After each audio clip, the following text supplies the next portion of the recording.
ఇక ఏపీ వ్యాప్తంగా కూడా ఆపరేషన్ గరుడలో భాగంగా మెడికల్ షాపులపై దాడులు జరుగుతూ ఉన్నాయి. డాక్టర్ ప్రిస్క్రిప్షన్ లేకుండా మందులు విక్రయిస్తున్నారా, లేకపోతే ఎలాంటి అవగాహన కల్పిస్తూ ఉన్నారు, ఎంఆర్పీ రేట్ పై అందుతున్నాయా లేదా ఎక్స్పైరీ డేట్ ఉన్న మందుల్ని అమ్ముతున్నారా, వీటన్నిటిపైన కూడా దాడులు జరుపుతూ ఉన్నారు. ప్రస్తుతం మనం విజయవాడ వెళ్దాం. మా ప్రతినిధి శివ ఉన్నారు, అక్కడ మనకు అప్డేట్స్ అందించడానికి. Over to you Shiva. రాష్ట్ర వ్యాప్తంగా మెడికల్ అండ్ డ్రగ్ షాపులపై కూడా డ్రగ్స్కు సంబంధించి ప్రధానంగా తనిఖీలు కొనసాగుతున్నాయి. ఈగల్ చీఫ్ ఆర్కే రవికృష్ణ నేతృత్వంలో తనిఖీలు జరుగుతున్నాయి. విజయవాడ గుణదలకు సంబంధించిన శివసాయి మెడికల్ షాపులో కూడా ఉదయం నుంచి తనిఖీలు కొనసాగుతున్నాయి. ప్రధానంగా చూసుకుంటే ఎటువంటి డాక్టర్లకు సంబంధించి స్లిప్పు లేకుండానే మెడిసిన్ రాసే క్రమం కొనసాగుతూ ఉంది. ఇప్పటికే గంజాయి డ్రగ్స్పై కూడా పూర్తి స్థాయిలో ప్రత్యేకంగా ఉక్కుపాదం మోపుతున్న పరిస్థితి కనిపిస్తూ ఉంది. దానిలో భాగంగానే ప్రత్యేకంగా ఇటీవల హాస్పిటల్స్ నుంచి రోగుల నుంచి వచ్చిన ఫిర్యాదులు బేస్ చేసుకుని కూడా తనిఖీలు కొనసాగుతున్నాయి. ప్రస్తుతం మనతో రవికృష్ణ గారు ఉన్నారు. సార్, ఏంటి సార్ సడన్గా ఇటువంటి రైడ్ చేయడానికి ప్రధానమైన కారణం ఏంటి సార్? రాష్ట్ర వ్యాప్తంగా ఈరోజు ఆపరేషన్ గరుడ భాగంలోని ప్రత్యేకంగా గౌరవ డీజీపీ గారి ఇచ్చిన ఉత్తర్వుల మేరకు విస్తృతంగా దాడులు జరుగుతున్నాయి. ప్రిస్క్రిప్షన్ డ్రగ్స్ వైలేషన్ జరుగుతున్న ప్రతి ప్రాంతంలో కూడా దాడులు చేస్తున్నాయి. సుమారుగా ఒక 100 టీమ్స్తోని రాష్ట్ర వ్యాప్తంగా దాడులు జరుగుతున్నాయి. ఎక్కడైతే సుమారుగా షెడ్యూల్ ప్రకారం 41 డ్రగ్స్, పెంటనాల్ కావచ్చు, అల్ఫ్రాజోలం కావచ్చు, ట్రెబడాల్ కావచ్చు, వీటిని మిస్యూజ్ చేస్తున్నారు మాకు సమాచారం ఉంది. కొన్ని ఇంజెక్షన్స్ కూడా మిస్యూజ్ చేస్తున్నారు.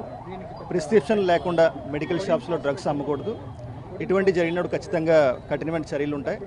4 శాఖలు కలిసి బిఎన్డి శాఖ, అదేవిధంగా drugs control administration, eagle, police వీళ్ళందరూ కలిసి ఈ దాడులు నిర్వహిస్తున్నారు. విస్తృతంగా రాష్ట్ర వ్యాప్తంగా ఇప్పుడు దాడులు కొనసాగుతాయి. సార్, ప్రధానంగా చూసుకుంటే ఏపీ ముఖ్యంగా తెలుగు రాష్ట్రాలకు సంబంధించి ఎక్కువగా మెడికల్ షాపులు అంటే అపోలో కానీ, మెడ్ ప్లస్ కానీ ఇట్లాంటి షాపుల్లో ఎటువంటి డాక్టర్ స్లిప్ లేకుండానే ఇస్తున్న పరిస్థితి కనిపిస్తుంది. సో అటువంటి వాటికి సంబంధించి మీరు ఎటువంటి చర్యలు తీసుకోబోతున్నారు? అలాగా ప్రిస్క్రిప్షన్ లేకుండా డ్రగ్స్ ఇవ్వడం వల్ల చాలా నేరం అది. అటువంటి జరిగినప్పుడు ఖచ్చితంగా 1972 కూడా కాల్ చేయండి. ఈగల్ బృందాలు, డ్రగ్స్ కంట్రోల్ అడ్మినిస్ట్రేషన్ పూర్తి స్థాయిలో సమన్వయంతో పనిచేస్తున్నారు. రాష్ట్ర వ్యాప్తంగా 1972 కాల్ చేస్తే ఇంకా మేము కూడా దానిలో భాగంగా చర్యలు తీసుకుంటాం. సార్, ఈ గ్రామ స్థాయిలో ఈ మెడికల్కి సంబంధించి అవేర్నెస్ కార్యక్రమాలు ఏమైనా చేయబోతున్నారు? గతంలో డ్రగ్స్కి సంబంధించి చేశారు కదా, దీనికి సంబంధించి కూడా ఇంకా చేయబోతా ఉన్నారు. త్వరలోనే చాలా కార్యక్రమాలు చేపట్టబోతున్నాం. ఈ విద్యా సంస్థల్లోని ఈగల్ క్లబ్స్ రాబోతున్నాయి. అదేవిధంగా ఎక్కడైతే ఈ డ్రగ్స్ అబ్యూజ్ అవుతున్నాయో ఆ ప్రాంతాలకు ప్రత్యేకంగా విజిట్ చేయడం, అక్కడ అవగాహన సదస్సులు కూడా ఏర్పాటు చేయడం, ఇవన్నీ కూడా రాష్ట్ర వ్యాప్తంగా చేయబోతున్నాం. భవిష్యత్తులో ఈగల్ ద్వారా మరిన్ని కార్యక్రమాలు విస్తృతం చేయబోతున్నాం. ఇప్పటివరకు ఎన్ని షాపులు తనిఖీ చేశారు? ఎప్పటివరకు ఈ దాడులు కొనసాగే అవకాశం ఉంది? ఇప్పుడు దాడులు రాష్ట్ర వ్యాప్తంగా జరుగుతున్నాయి.